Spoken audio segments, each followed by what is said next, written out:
Genèse chapitre 6. Et il arriva, quand les hommes commencèrent à se multiplier sur la face de la terre et que des filles leur furent nées, que les fils de Dieu virent les filles des hommes, qu'elles étaient belles, et ils se prirent des femmes d'entre toutes celles qu'ils choisirent.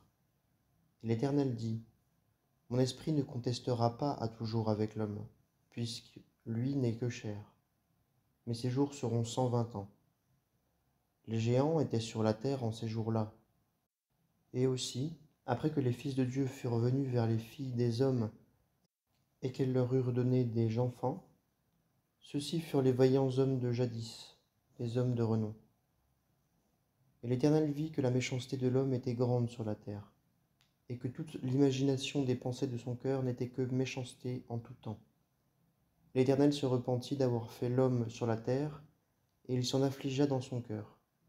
Et l'Éternel dit, J'exterminerai de dessus la face de la terre l'homme que j'ai créé, depuis l'homme jusqu'au bétail, jusqu'aux reptiles, et jusqu'aux oiseaux des cieux, car je me repens de les avoir faits.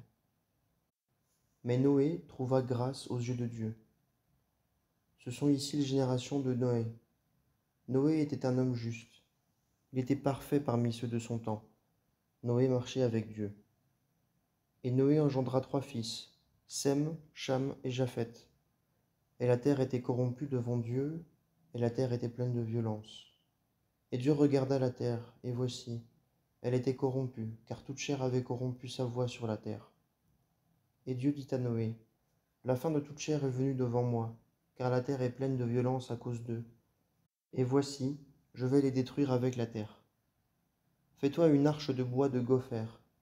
Tu feras l'arche avec des loges, et tu l'enduiras de poids en dedans et en dehors. Et c'est ainsi que tu la feras. La longueur de l'arche sera de 300 coudées, sa largeur de 50 coudées, et sa hauteur de 30 coudées. Tu feras un jour à l'arche, et tu l'achèveras en lui donnant une coudée d'en haut, et tu placeras la porte de l'arche sur son côté, tu y feras un étage inférieur, un second et un troisième. Et moi, voici, je fais venir le déluge d'eau sur la terre, pour détruire de dessous les cieux toute chair en laquelle il y a esprit de vie, tout ce qui est sur la terre expirera. Et j'établis mon alliance avec toi, et tu entreras dans l'arche, toi et tes fils et ta femme et les femmes de tes fils avec toi. Et de tout ce qui vit, de toute chair, tu feras entrer dans l'arche 2 de chaque espèce, pour les conserver en vie avec toi, ce seront le mâle et la femelle. Des oiseaux selon leur espèce, et du bétail selon son espèce, de tout reptile de sol selon son espèce, 2 de chaque espèce entreront vers toi, pour les conserver en vie.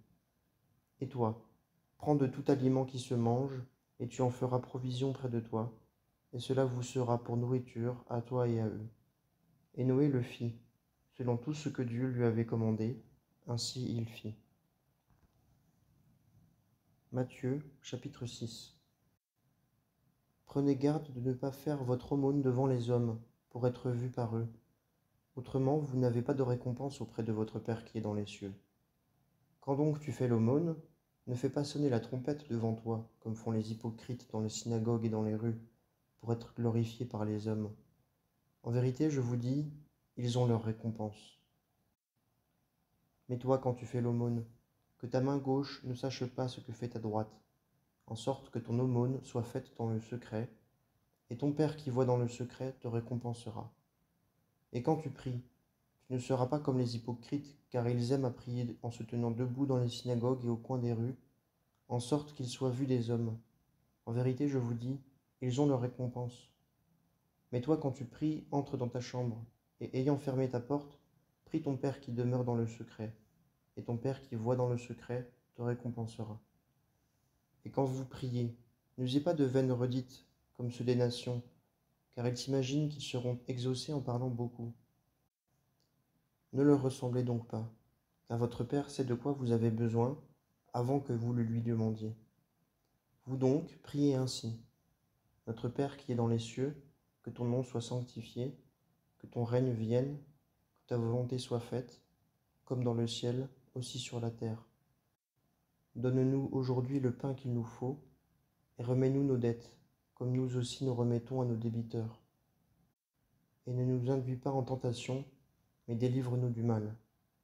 Car si vous pardonnez aux hommes leurs fautes, votre Père céleste vous pardonnera aussi à vous. Mais si vous ne pardonnez pas aux hommes leurs fautes, votre Père ne pardonnera pas non plus vos fautes. Et quand vous jeûnez, ne prenez pas comme les hypocrites un air morne, car ils donnent à leur visage un air défait, en sorte qu'ils paraissent aux hommes qu'ils jeûnent. En vérité, je vous dis, ils ont leur récompense. Mais toi, quand tu jeûnes, oins ta tête et lave ton visage, en sorte qu'il ne paraisse pas aux hommes que tu jeûnes, mais à ton Père qui demeure dans le secret, et ton Père qui voit dans le secret te récompensera. Ne vous amassez pas des trésors sur la terre, où la teigne et la rouille gâtent, et où les voleurs percent et dérobent. Mais amassez-vous des trésors dans le ciel, où ni la rouille ni la teigne ne gâtent, et où les voleurs ne percent ni ne dérobent. Car là où est ton trésor, là sera aussi ton cœur. La lampe du corps, c'est l'œil. Si donc ton œil est simple, ton corps tout entier sera plein de lumière. Mais si ton œil est méchant, ton corps tout entier sera ténébreux. Si donc la lumière qui est en toi est ténèbre, combien seront grandes les ténèbres? Nul ne peut servir deux maîtres, car ou il haïra l'un et aimera l'autre, ou il s'attachera à l'un et méprisera l'autre. Vous ne pouvez servir Dieu et Mammon. C'est pourquoi je vous dis, ne soyez pas en souci pour votre vie, de ce que vous mangerez et de ce que vous boirez, ni pour votre corps, de quoi vous serez vêtu. La vie n'est-elle pas plus que la nourriture, et le corps plus que le vêtement? Regardez aux oiseaux du ciel. Ils ne sèment ni ne moissonnent, ni n'assemblent dans des greniers, et votre Père céleste les nourrit. Ne valez-vous pas beaucoup mieux qu'eux? Et qui d'entre vous, par le souci qu'il se donne, peut ajouter une coudée à sa taille? Et pourquoi êtes-vous en souci du vêtement? Étudiez les lys des champs, comme ils croissent. Ils ne travaillent ni ne filent. Cependant, je vous dis que même Salomon, dans toute sa gloire, n'était pas vêtu comme l'un d'eux. Et si Dieu revêt ainsi l'herbe des champs qui est aujourd'hui et qui demain est jetée dans le four, ne vous vêtira-t-il pas beaucoup plus tôt, gens de petite foi? Ne soyez donc pas en souci, disant que mangerons-nous, ou que boirons-nous, ou de quoi serons-nous vêtus? Car les nations recherchent toutes ces choses, car votre Père céleste sait que vous avez besoin de toutes ces choses. Mais cherchez premièrement le royaume de Dieu et sa justice, et toutes ces choses vous seront données par-dessus. Ne soyez donc pas en souci pour le lendemain, car le lendemain sera en souci de lui-même. À chaque jour suffit sa peine. Esdras, chapitre 6. Alors le roi Darius donna ordre, et on chercha dans la maison des archives où étaient déposés les trésors à Babylone. Et on trouva à Achméta, dans la capitale qui est dans la province de Médie, un rouleau, et dedans un mémoire ainsi écrit. La première année du roi Cyrus, le roi Cyrus donna l'ordre touchant la maison de Dieu à Jérusalem, que la maison soit bâtie pour être un lieu où l'on offre des sacrifices, et que ses fondements soient solides. Sa hauteur sera de 60 coudées, sa largeur de 60 coudées, avec 3 rangées de grandes pierres et une rangée de bois neuf, et que les dépenses soient payées par la maison du roi. Et aussi que les ustensiles d'or et d'argent de la maison de Dieu, que Nebuchadnezzar a sortis du temple de Jérusalem et a emportés à Babylone, soient rendus, et qu'on les porte au temple de Jérusalem en leur lieu, et tu les placeras dans la maison de Dieu. Ainsi, Tatnaï, gouverneur de l'autre côté du fleuve, Shethar-Boznaï et leurs collègues, les Apharsakites, qui êtes de l'autre côté du fleuve, tenez-vous loin de là. Laissez se faire le travail de cette maison de Dieu. Que le gouverneur des Juifs et les anciens des Juifs bâtissent cette maison de Dieu sur son emplacement. Et, de par moi, ordre est donné touchant ce que vous ferez à l'égard de ces anciens des Juifs pour la construction de cette maison de Dieu. Que des biens du roi provenant du tribut de l'autre côté du fleuve, les dépenses soient promptement payées à ces hommes, pour qu'ils ne soient pas interrompus. Et que ce qui leur est nécessaire, jeunes taureaux et béliers et agneaux, pour les holocaustes au Dieu des cieux, froment, sel, vin et huile, selon l'ordre des sacrificateurs qui sont à Jérusalem, leur soit donné, jour par jour, sans manquer, afin qu'ils offrent de l'encens au Dieu des cieux, et qu'ils prient pour la vie du roi et de ses fils. Et de par moi, ordre est donné, que si quelque homme change ce rescrit, un bois soit arraché de sa maison et dressé, et qu'il y soit attaché, et que sa maison soit réduite en un tas de fumier à cause de cela. Et que le Dieu qui y a fait demeurer son nom renverse tout roi et peuple qui étendrait sa main pour changer et pour détruire cette maison de Dieu qui est à Jérusalem. Moi, Darius, j'ai donné cet ordre, qu'il soit promptement exécuté. Alors Tatnaï, gouverneur de ce côté du fleuve, Shethar-Boznaï et leurs collègues firent ainsi promptement, selon l'ordre que le roi Darius avait envoyé. Et les anciens des Juifs bâtirent et prospérèrent par la prophétie d'Agé, le prophète, et de Zacharie, fils d'Iddo. Et ils bâtirent et achevèrent selon l'ordre du Dieu d'Israël et selon l'ordre de Cyrus et de Darius et d'Artaxercès, roi de Perse. Et cette maison fut achevée le 3e jour du mois d'Adar. C'était la 6e année du règne du roi Darius. Et les fils d'Israël, les sacrificateurs et les Lévites, et le reste des fils de la transportation, célébrèrent la dédicace de cette maison de Dieu avec joie. Et ils offrirent pour la dédicace de cette maison de Dieu 100 taureaux, 200 béliers, 400 agneaux, et comme sacrifice pour le péché, pour tout Israël, 12 boucs, selon le nombre des tribus d'Israël. Et ils établirent les sacrificateurs dans leur classe, et les Lévites dans leur division, pour le service de Dieu à Jérusalem, selon ce qui est écrit au livre de Moïse.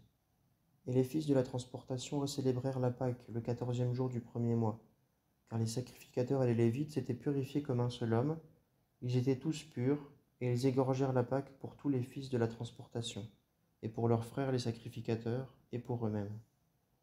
Et les fils d'Israël qui étaient de retour de la transportation en mangèrent, et avec eux tous ceux qui s'étaient séparés de l'impureté des nations du pays pour rechercher l'Éternel, le Dieu d'Israël. Et ils célébrèrent la fête des pains sans levain pendant 7 jours avec joie, car l'Éternel les avait rendus joyeux, et il avait tourné vers eux le cœur du roi d'Assyrie pour fortifier leurs mains dans l'œuvre de la maison de Dieu, du Dieu d'Israël. Actes des Apôtres, chapitre 6. Or, en ces jours-là, le nombre de disciples se multipliant, il s'éleva un murmure des Zénalistes contre les Hébreux, parce que leurs veuves étaient négligées dans le service journalier. Et les 12, ayant appelé la multitude des disciples, dirent : Il ne convient pas que, laissant la parole de Dieu, nous servions aux tables. Jetez donc les yeux, frères, sur cet homme d'entre vous, qui est un bon témoignage, plein de l'Esprit Saint et de sagesse, que nous établirons sur cette affaire. Et pour nous persévérerons dans la prière et dans le service de la parole. Et ce discours plut à toute la multitude. Et ils choisirent Étienne, homme plein de foi et de l'Esprit Saint, et Philippe, et Prochore, et Nicanor, et Timon, et Parménas, et Nicolas, prosélytes d'Antioche, qu'ils présentèrent aux apôtres, et après avoir prié, ils leur imposèrent les mains. Et la parole de Dieu croissait, et le nombre des disciples se multipliait beaucoup dans Jérusalem. Et une grande foule de sacrificateurs obéissait à la foi. Or, Étienne, plein de grâce et de puissance, faisait parmi le peuple des prodiges et de grands miracles. Et quelques-uns de la synagogue appelés des Libertins, et des Cyrénéens, et des Alexandrins, et de ceux de Sicile et d'Asie se levèrent, disputant contre Étienne. Et ils ne pouvaient pas résister à la sagesse et à l'esprit par lequel il parlait. Alors ils subornèrent des hommes qui disaient : Nous l'avons ouï proférant des paroles blasphématoires contre Moïse et contre Dieu. Et ils soulevèrent le peuple, les anciens et les scribes, et tombant sur lui, ils l'enlevèrent et l'amenèrent devant le Sanhédrin. Et ils présentèrent de faux témoins qui disaient : Cet homme ne cesse pas de proférer des paroles contre le saint lieu et contre la loi. Car nous l'avons entendu dire que ce Jésus le Nazaréen détruira ce lieu-ci et changera les coutumes que Moïse nous a enseignées. Et tous ceux qui étaient assis dans le Sanhédrin, ayant leurs yeux arrêtés sur lui, virent son visage comme le visage d'un ange.